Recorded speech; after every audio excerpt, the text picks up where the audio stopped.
네, 안녕하십니까. 5월 성균관대 공개 모의고사 논리 파트 해설을 맡은 강우진입니다. 성대 모의고사를 이번에 또 한번 이렇게 5월달에 쳐봤는데 전체적으로 일단은 성대 유형하고 이번 모의고사하고 한번 서로 또 연관을 지어봐야 될 것 같아요.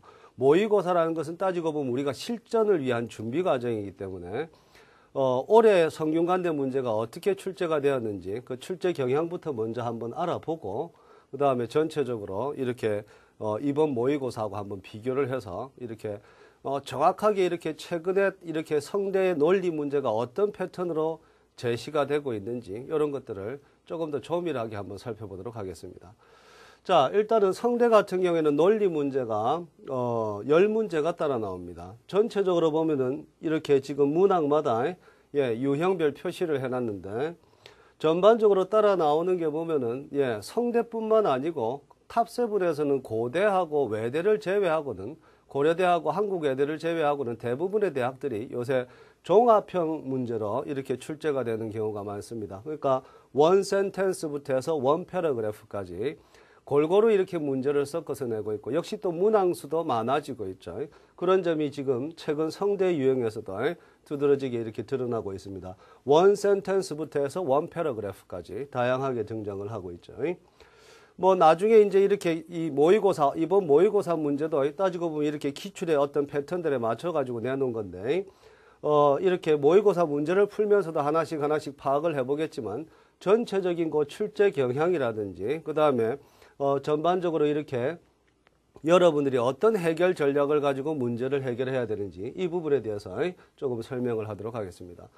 전반적인 출제 경향은 원 센텐스라도 어휘력에 초점을 맞춘 원 센텐스 문제가 아닙니다. 철저하게 그 한 문장이 나오지만 한 문장 속에 드러나 있는 논리 구조에 따라서 정확한 단서를 가지고 문제에 접근해야 되는 문제들이 많고요. 그 다음에 2 or 3 센텐스가 되더라도 전후 문장의 논리 구조에 따라서 역시 명확한 단서를 쫓아가야 문제를 해결할 수 있는 그런 형태의 문제들이 따라 나오고 있습니다. 그러니까 타 대학 같은 경우에는 원 센텐스나 2 or 3 센텐스에서 어휘력에 초점을 맞춘 문제들이 빈번히 등장을 하고 있는데 저희 탑7에서는 중앙대를 제외하고는 대부분의 대학들이 이렇게 글 전체 맥락, 그죠? 정확한 논리 구조에 따라서 답을 내는 경우가 그죠? 빈번히 이렇게 나오고 있죠. 그러니까 이게 주류를 이루고 있는 그런 형태라고 볼 수가 있습니다.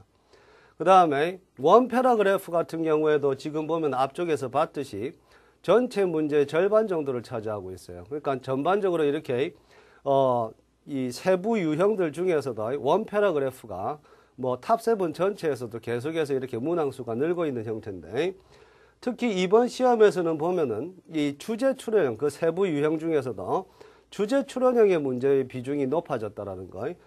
전체 5문제 중에서 3문제 정도가 주제 추론형으로 이렇게 제시가 됐다는 점. 이런 점이 좀 특징적이라고 볼 수가 있죠. 해결 전략은 역시 마찬가지입니다. 이제 여러분들이 뭐 올해 문제뿐만 아니라 이전의 성대 기출 문제들도 부지런히 또 한번 풀어보셔야 될 거예요. 그래 되면은 전체적으로 이렇게 성대 유형이 최근에 어떤 경향성을 지니고 있는지가 어느 정도 이렇게 대략적으로 이렇게 파악이 될 겁니다. 뭔가 이렇게 한 해 문제를 풀다 보면은 공통적으로 잡히는 게 있을 거예요. 이제 그런 것들을 이렇게 여러분들이 좀 숙지를 해 놓으셨다가 시험장에 들어갈 때, 고사장에 들어갈 때 그걸 딱 이렇게 기억을 하고 들어가시는 게 필요할 것 같아요. 어떤 문제가, 어떤 패턴의 문제가 나오는지를 미리 딱 숙지하고 가는 거죠. 그래서 기출 문제가 중요한 거죠. 그래도 우리도 이런 어떤 기출 문제의 분석에 의해서 문제를, 모의고사 문제를 만들어내는 거니까요. 이런 또 모의고사를 풀어보면서 또 실전 적응력을 높이는 게 또 필요하겠죠. 뭐 이렇게 나중에 세부적인 유형에서 또 이야기를 하겠지만은 일단은 빈칸 전후에 세부 맥락에 걸리는 문제들이 많습니다. 원 센텐스가 그렇고 2 or 3 센텐스도 마찬가지인데 그죠? 빈칸 주변의 세부 맥락이나 그 다음에 빈칸 주변에 따라오는 연결사 기본적으로 챙겨야 되는 거죠. 그런 기본형 문제가 많이 나오는 거예요. 성대는. 그래야 되고 전체적으로 또 이렇게 뭐예요? 원 패러그래프 같은 경우에는 빈칸의 위치를 가지고 우리가 문제를 분석을 하고 그 다음에 그 유형에 따라서 문제를 공략을 해 들어가죠. 뭐 가령 예를 들자면 이번 시험에 자주 빈번히 나왔던 그 주제 추론형 같은 경우에도 지문을 전체적으로 다 읽지 않아요. 주제문 다음에 따라 나오는 주제문에 대한 재진술 문장. 그러니까 지문의 첫 문장과 두 번째 문장 정도를 읽고도 충분히 답을 낼 수가 있는 게 이 형태의 문제입니다. 그러니까 이렇게 정확하게 각 유형을 분석을 하고 그 유형에 따른 이렇게 나름대로의 해결 전략들을 여러분들이 준비를 하셔서 그죠? 모의고사도 쳐보고 그 다음에 기출문제도 한번 풀어보시고 하면은 보다 빠른 시간 내에 성대 유형을 공략을 할 수가 있을 것 같습니다. 자, 이제 구체적으로 문제를 하나씩 풀어보면서 그죠? 그 특징들을 또 한번 살펴보도록 하죠. 네, 처음에 따라 나오는 6번 문제가 그렇죠. 그죠? 지금 빈칸이 걸려 있는 부분은 술부 동사 단위에 걸려 있는데 바로 뒤에 이어지는 전치사구하고의 세부 맥락을 생각을 하시면 되는 겁니다. 그죠? 그러니까 뒤에 따라 나오는 게 치명적인 홍수에 의해서 수백 명의 주민들이 어떻게 됐다라는 이야기니까 뒤에 따라 나오는 이 전치사구만으로도 충분히 빈칸에 들어갈 단어가 부정적인 의미라는 게 파악이 됩니다. 그리고 홍수가 보면은 그쵸 뭡니까? 뒤에 따라 나오는 관계사절의 수식을 봤는데 저 관계사절에 따라 나오는 내용에서도 그죠? 홍수가 많은 가옥들을 물에 잠기게 했다라는 이야기가 따라 나오니까 이에 대한 어떤 사람들의 태도, 뭔가 좀 이렇게 부정적인, 맞죠? 뭔가 이렇게 비탄에 빠진 태도, 그죠? 그런 어떤 내용을 한번 생각을 해본다면 충분히 보기 분석을 통해서 쉽게 이 문제도 답을 찾아 들어갈 수가 있을 겁니다. 자, 보기를 한번 보세요. 보기에 따라 나오는 단어들이 어려운 단어가 제시가 되는 게 아니에요. 어휘력에 이런 단어들을 외웠는가라는 걸 물어보는, 맞죠? 어휘력에 초점을 둔 문제가 아니라는 거죠. 그러니까 이렇게 세부 맥락에 걸리는 표현들, 그죠? 조금 주의해서 봐야 될 겁니다. 동사 뒤에는 따라 나오는 전치사구하고의 호응, 동사 뒤에 따라 나오는 목적어하고의 호응, 이런 어떤 세부 맥락을 따지는 것들이, 그죠? 이 뭡니까? 성대뿐만 아니고 탑7의 원 센텐스에서 자주 접하게 될 수 있는 그런 문제 유형들입니다. 계속해서 7번을 보도록 하죠. 자, 7번 같은 경우에도 역시 원 센텐스로 되어 있는데 지문의 길이가 상대적으로 조금 길어졌죠. 이런 문제에서는 제일 먼저 파악을 해야 되는 게 연결사를 통해서 의미 단위를 나누고, 그죠? 그 다음에 또 연결사 전후의 논리 관계들을 파악을 하면서 명확한 단서를 잡는 게 필요할 것 같습니다. 자, 지금 여기서도 7번 문제 같은 경우에서도 제일 먼저 손이 가야 되는 게 but이죠. but을 축으로 해서 but 앞쪽에 나오는 내용과 뒤에 따라 나오는 내용이 서로 대조적인 짜임새를 갖추고 있습니다. 저희 빈칸이 걸려 있는 게 지금 보면은 제시된 문장에 술부 내용이 걸려 있어요. 그죠? 그러면은 but 뒤쪽에 따라 나오는 문장에서도 역시 마찬가지죠. 술부 내용에서 단서를 잡을 수가 있는 겁니다. 그죠? 앞에 나온 거 조금 한번 본다면은 이렇게 되네요. 당신은 사람들이 이야기하는 것을 들을 수 있을 것이다. 어떻게 이야기하는 거? 그죠? 건강하게 음식을 먹을 수 없다라는 이야기죠. 어떻게 할 수 없다라는 것. 그죠? 건강하게 음식을 먹는 것을 어떻게 할 수 없다라는 것을 듣게 될 것이다. 하지만 뒤에 따라 나오는 게 그렇죠. 일부 건강한 음식들은 맞죠? Want to make a dent in your wallet 일어났어요. 당신의 지갑에 그죠? 구멍을 만들지 않을 것이다. 그죠? 그러니까 지갑이 움푹 들어가게 하지 않을 것이다라는 이 표현에서 보면은 이게 뭔가 금전적인 부분하고 관련이 있는 거. 맞죠? 그러니까 음식을 살 수 있는 여유가 없다. 그죠? 그러니까 이 건강에 좋은 음식이 비싸니까, 그죠? 그 비싼 음식을, 맞죠? 먹을 경제적인 여유가 되지 못한다. 이런 의미로 생각을 해본다면은 바로 떠오를 거예요. 그죠? afford 하는 거. 그죠? 그러니까 전체적으로 뭘 할 여유가 있다, 없다. 마음의 여유, 심적인 여유, 이런 것도 되겠지만 어떤 경제적인 여유 같은 걸 표현을 할 때 저 표현을 쓰죠. cannot afford to 부정사. 여러분들이 관용구처럼 이렇게 또 기억을 하고 있는 내용일 겁니다. 나머지 보기들 역시 보면은 어려운 단어들 없죠. 기본 단어 안에서 논리 구조에 따라서 단서를 잡아서 문제를 해결하고 있습니다. 네, 8번 문제 보시죠. 계속해서. 자, 8번 문제 같은 경우에도 마찬가지예요. 앞에서 봤던 패턴하고 동일한 패턴으로 뭔가 좀 일관성을 가지고 문제에 접근을 하셔야 됩니다. 전반적으로 이 문장은 어떤 식으로 의미 단위가 구조화되어져 있는지, 그죠? 논리 관계가 어떤 식으로 이렇게 드러나 있는지, 그죠? 세부적인 의미 단위들을 나눠보면서 전반적인 어떤, 맞죠? 문장의, 그죠? 논리적인 짜임새가 어느 정도 이렇게 파악이 되셔야 됩니다. 처음에 따라 나오는 거는 보면은 치매라는 단어에 대한, 맞죠? 용어의 정의죠. 치매는 정신적인 기능의 감퇴, 감소다라는 이야기를 해놨어요. 그리고 그걸 다시 풀어 쓰는 부분이 콤마 다음에 동격 표시로 따라 들어가 있습니다. 그죠?